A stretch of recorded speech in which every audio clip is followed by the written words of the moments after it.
Welcome to a new edition of the Neon Jazz interview series with Brazilian-born jazz guitarist and composer Ricardo Grilli.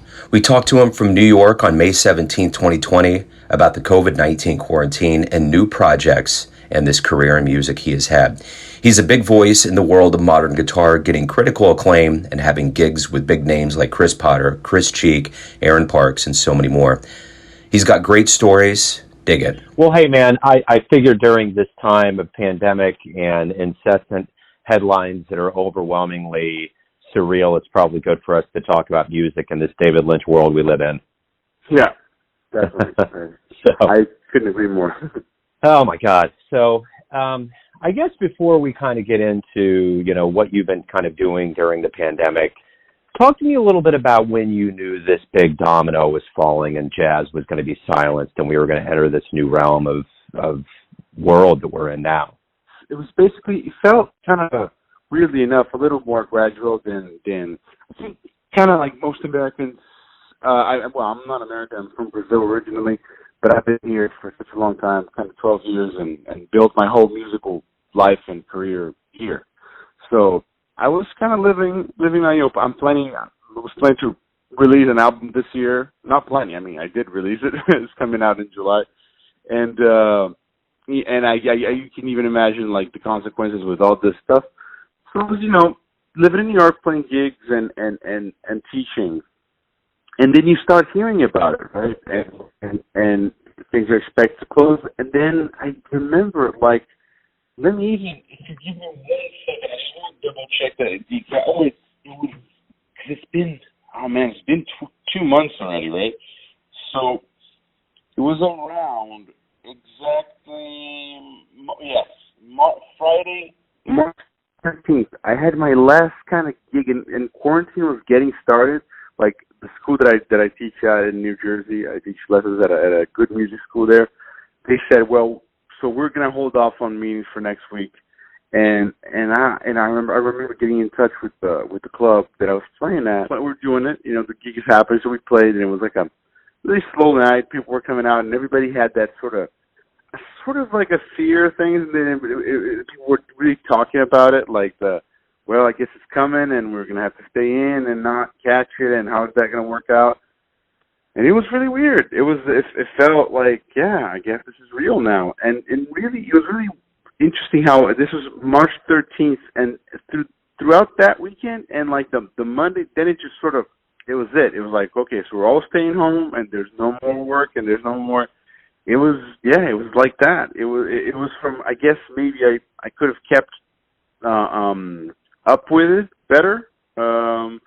I sort of did a little bit, but maybe I did. I guess I was a little bit less alarmist. And then it was here, and then as well, I guess this is what we do now, and it has been like that since then.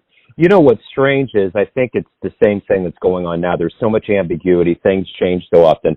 I remember when this happened, they were talking about, schools were going to start up in 2 weeks. Baseball was going to start up in 2 weeks. It was supposed to be in the beginning kind of a blip on the radar, and then it's like, well, we're going to go to the 24th of April. Then it was like, well, everybody's going to stay home until, mid-May. And so I think it's been just kind of this developing thing. I know that I had been kind of covering a visit from Maxine Gordon, Dexter Gordon's widow, and the great singer Deborah Brown in Kansas City brought her to town. And I remember seeing her speak on the 12th, and I knew in my guts at that time, I better get out and see this because this is it. And I just knew, I remember, the night before thinking, I'm kind of a busybody and do a lot with my family. I'm like, I'm glad I've done a lot of things with them because there's going to be a deafening silence soon. But I think what's unique, too, about musicians and jazz musicians more specifically, because I'm talking to all you cats, is that I think there's going to be, and I've heard this from other musicians, this isn't an original thought, but I find it interesting to kind of delve into. There's going to be a special place for all of you that are releasing material during this time. I think there's going to be kind of a hallowed period now of like people deciding, okay, am I going to release this or am I not? And I think those of you that do during this time, I think there's going to be a special place. And it has to be bittersweet because you're going to get music out during a time when people need it, but you're not going to be able to back it up live. What do you kind of think about that notion?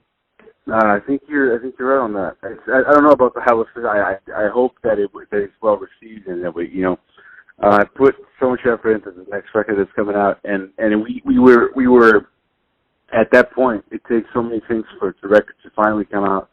Like you want to talk to a publicist, you want to have a certain distribution thing worked out, even if it's independent. So at that point, when like you said, when the thing turned and the corona really hit, we were past the sort of point of no return. I was already trained, so I said, well, even if we're not gigging it, or if we're not playing it live, I gotta go through it and just put this record out because I've been meaning to for such a long time. So I think I like to hear what you said, that like people might be really needing music at this point, and I hope they do enjoy it. Yeah, and then once we're back, which I think we will. It's such it's like you said. That was. I agree with you in that sense that once we started the whole lockdown and quarantine thing, I thought it was going to go on for a while. I never thought it was going to be like a little blip. I was like, no, this is going to take a minute to get resolved because it's a big deal. And so I said, I'm probably not going to be able to play with my group or tour for a while. I remember I was one of those guys I had to this convention in Europe, and that I can't. When all the flights got landed to Europe, I was like, well, that's not happening. So yeah, it was really like that kind of thing. It's like I had to make a decision, and I said, no, I'm putting this out, and it doesn't really matter that we're not playing. I'll try to work something out. I'm still thinking about it, like a little bit of a occasion. Like I talked to the musicians in the band to make a little bit of a video talking about the thing. I'm working it out, but we're going to do the best out of it somehow.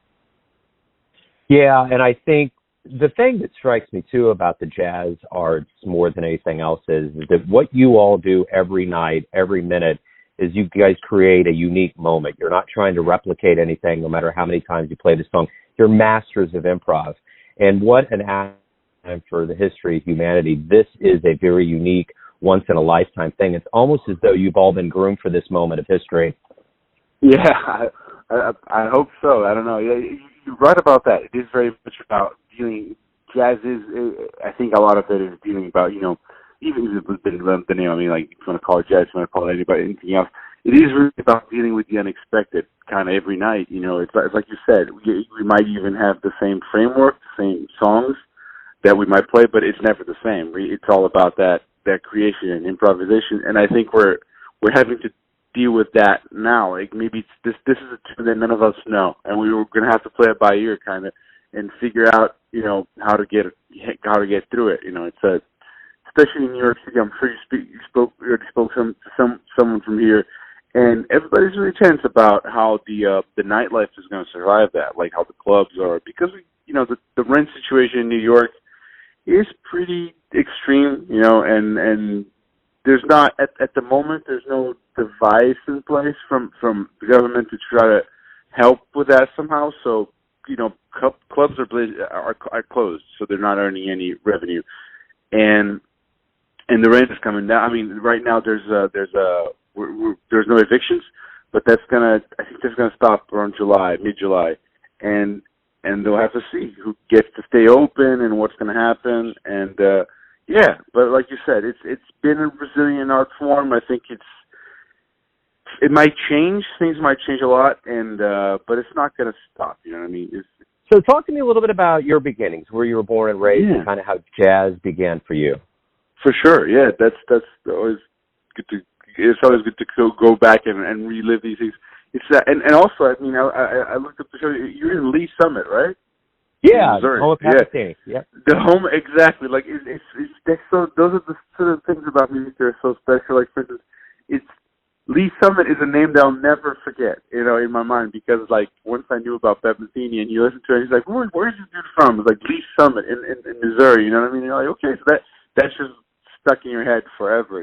So every time I see anybody from Missouri or specifically Lee Summit, I'm like, wow, damn, that's like where Pasadena's from, because he's such a giant, in especially jazz guitar, but like in jazz in general, you know what I mean? And in Brazil, where I came from, he's very well known and very popular. So I guess some not to stop, but to make something kind of short.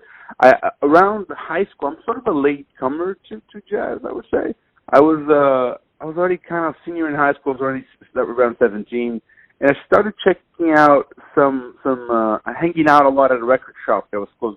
If you remember record shops, there right by my high school, there was a really nice record shop. And I'd go there after school and hang out with the owner. There was it was just one guy and a bunch of records, and me and a buddy. And he'd always be listening to something that was different.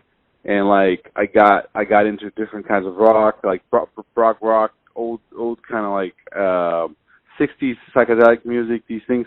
And then inevitably, like I started getting into, I guess like a lot of people do, fusion and things of sort. Like first few things were like Miles Davis' Bitches Brew, Weather Report, the Jocko like solo record, and inevitably Bright Size Life. I think those were among the first few records. And from then on, I got interested in kind of learning it and started taking lessons at a conservatory near my house over there, and got to hook up with I had a few teachers. They were returning around 2005. They were coming back from Berklee College of Music. They just graduated there, and they started getting me more into like all kinds of things. I started going back further into all kinds of like the periods of jazz. So hard to jazz is such a mystery, man. It's kind of like what people call what in the different periods. If it's fusion, if it's bop, if it's hard bop, if it's swing. But basically, like all kinds of things that came before and after, you know. So did you always have dreams of coming to America? I mean, from those early seeds of, Lee Summit and Pat Metheny in America, was that always on your radar? Yeah, a little. I think so, man. It was like, because those guys were coming from Berkeley, they were talking about it, and when you start listening to, like, you heard about Pat Metheny and all that, and the big names, I think maybe at the very beginning, even before the huge kind of like the giants from before, like Wes and Benson, Pat was kind of this like main guy at first, and people talk about Gary Burton and Berklee College of Music. And you think, but Berklee was a big name in my head. It's like, oh, maybe if I go to Berklee, I can learn how to play this. I can figure it out and connect to people and get around to doing it. I don't know. So that was kind of a way, and that school in Brazil that I was going to, they became a BIN school, which is a Berklee International Network. So basically, you could do the core curriculum in Brazil, which is like the basic little classes and all that, and then you come in and declare a major and finish up in the U.S., in Boston. So, you basically did the stuff that everybody has to do in Brazil. And then you move here and say if you want to do performance, if you want to do film scoring, whatever that may be. So once that happened, there was a little scholarship audition. I did it, and I got some money to go to Berklee. My parents, I think that relaxed my parents a little bit into that, because I wasn't, like I said, I didn't really have a lot of people that go into music. I feel they come from this musical background. They've been playing and all that. I really hadn't. I was getting started late, kind of. But they felt like I might have had some potential. I mean, credit to my folks. They were really supportive. And so that's kind of what happened when the opportunity arose to come to Berklee. I was like, well, I think I'm going to try it. At least it'll be a good experience to go there and study and go to this great school. So how did your beginnings in New York, I mean, that's the ultimate playground in the world for jazz. How bespeckled and nostalgic was it at the beginning, and how did you kind of get into it? Well, yeah, at that point, and that's the thing too, there's so many misperceptions that like you said, every time I feel like you have these ideas of how things are going to go, and then you go to the place and you start living that life that you thought that you projected, and it doesn't really work out that way, but you get better and worse things as a result. It's kind of a complicated thing. So, for instance, Berklee was like that. I got to Berklee and I was like, oh man, this is the place, and then you figure out why, in so many reasons, that wasn't the place that you imagined, and why and what you can still take from that. So, at the end of the Berklee thing, I had another year that I stayed in Boston for, just to practice and do some playing. And at that point, I was already writing. I recorded my first album in Boston with some friends that were going to school with me. And I said, well, at that point, I developed like the super that I think what everybody does, that sort of relationship with New York of all the musicianship that comes from there. And I had this fascination with like the mid to late '90s and like early 2000s musicians that came from New York that I really identify with their music, like people like Brad Meldau, Kurt Rosenwinkel, Mark Turner. You know, Jason Palmer was a little bit younger than that, but certainly like, and I saw you interview Jason, and he was a guy in Boston that was a constant presence, just playing at a super high level. And I felt, well, maybe that's the move I want to make. I want to go to New York and check it out and see what's happening there. You know, there's Smalls, the Blue Note, the Vanguard, which at first I wasn't even aware of, and then at that point I already was. So I got accepted into a NYU Masters, and I got to say, at that point, I was really not so keen on going to school anymore. But I thought that, you know, with the, if I had the school as a pretext to say, I'll move to New York, you know, to go, yeah, I'm doing my Masters, you know, that's why I'm going there. I thought if the level there is going to be so high that once I don't measure up, I assumed it was going to be a self-fulfilling prophecy. I was just going to like get there, and it wasn't going to be good enough because New York was so tough. I was like, at least I won't freak out because I'll have school. I'm going to college, so I'll be fine. So that's kind of how the move came about. But then New York actually ended up being better to me than I was expecting. I think, I think we ended up being a better fit. Why do you love? What's the best thing about being a musician? Oh man. That's a tricky question.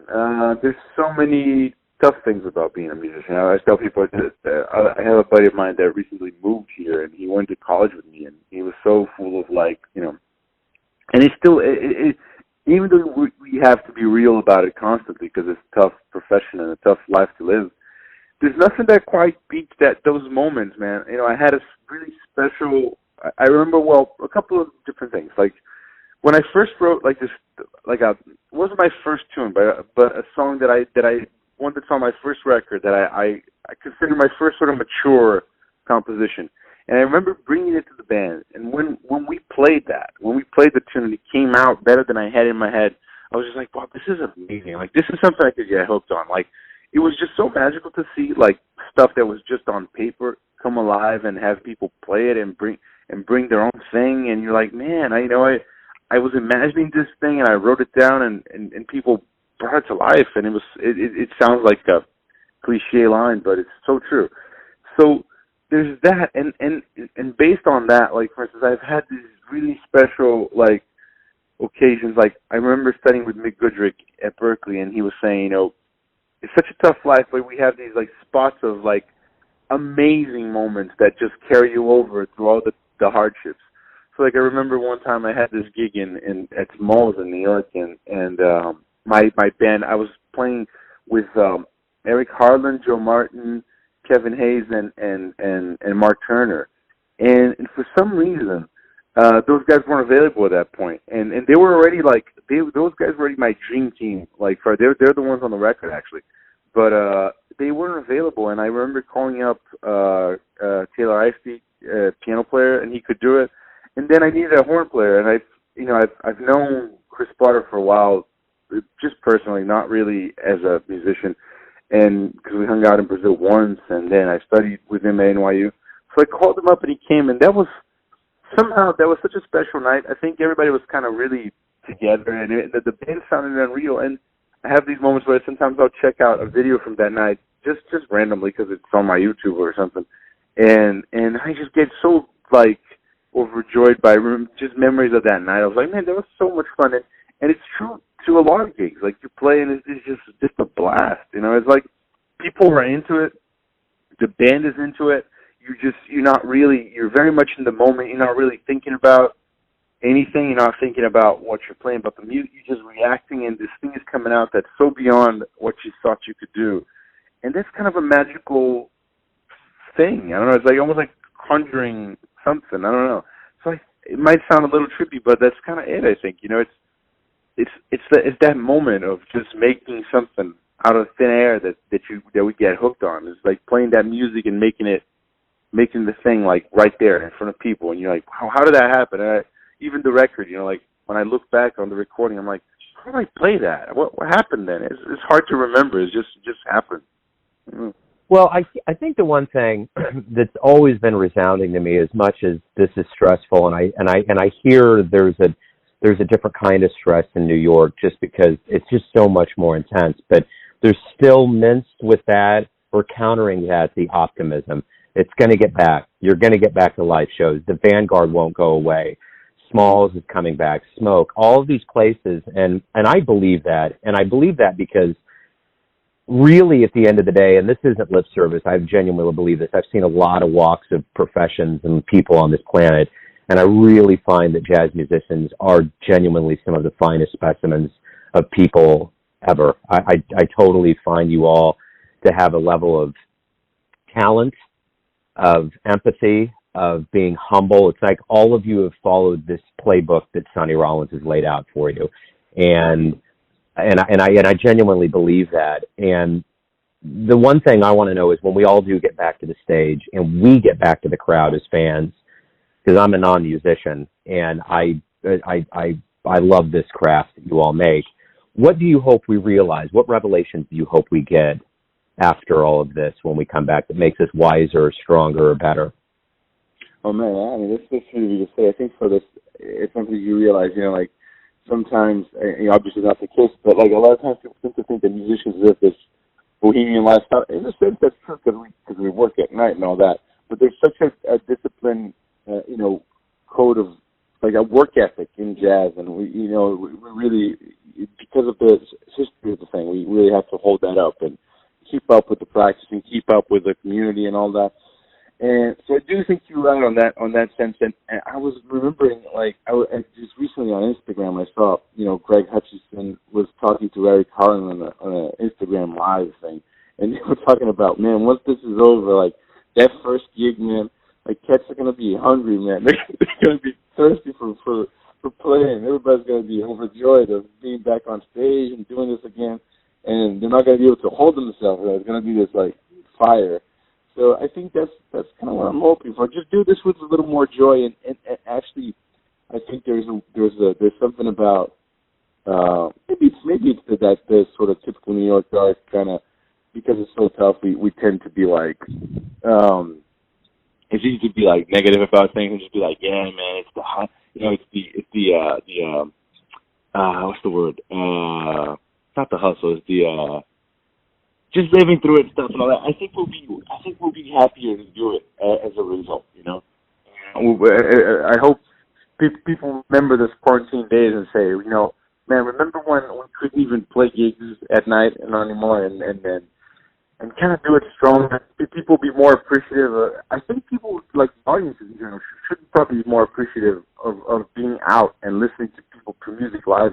That would be great. If we had everybody talks about how there was this movement with the internet, how people started getting out more and just seeing things on YouTube and listening on Spotify, wherever it is.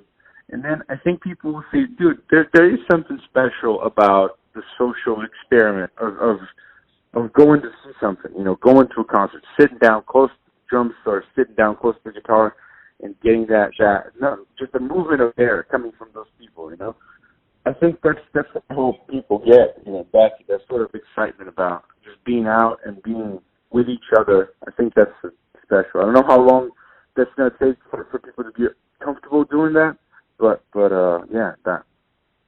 Yeah, human revival, man. That's really what it's all about. So everyone has a perception of you, your family, your friends, your fans, but you're living your life. Who do you think you are? Who do you think you are, man? Who do you think you are? That's such a tough question. It's hard to say. It's a constant. I think in my mind, I tend to be more of a introspective, like low self-esteem person. I think that's not a cliche to say, but I do think, sometimes I see that I find that to be the case in a lot of musicians. We're really good at looking at whatever is not really happening. Like I tend to say, man, I wish I was giving you so much more, and at the same time, I have so many shortcomings as a guitar player and as a musician. I wish I knew more tunes. I wish I could play I wish I could play what I hear better. My ears. I wish I could, my readers. I could read a little, sight read stuff quicker.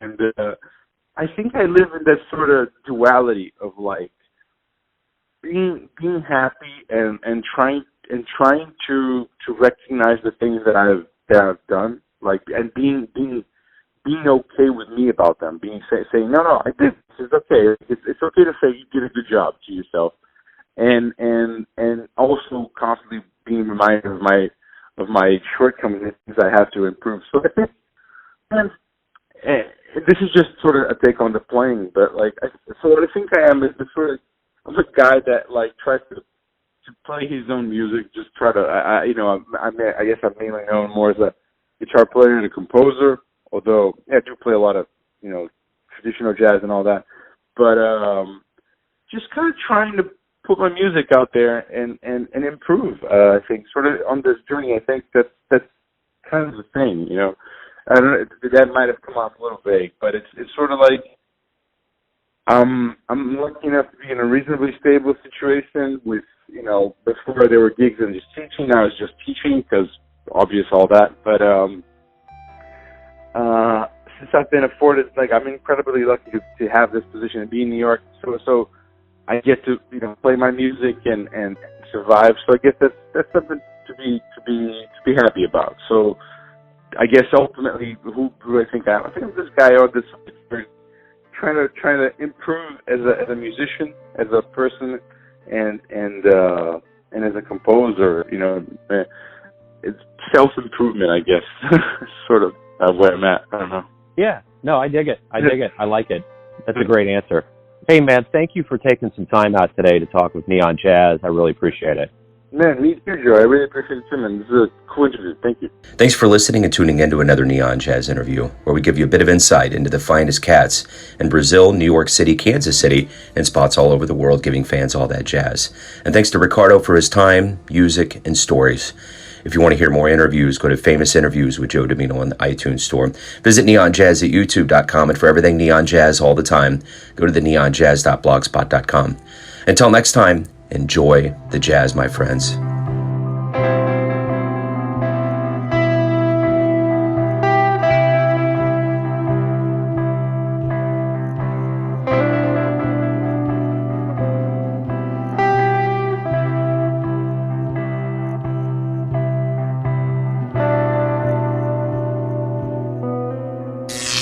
Neon Jazz.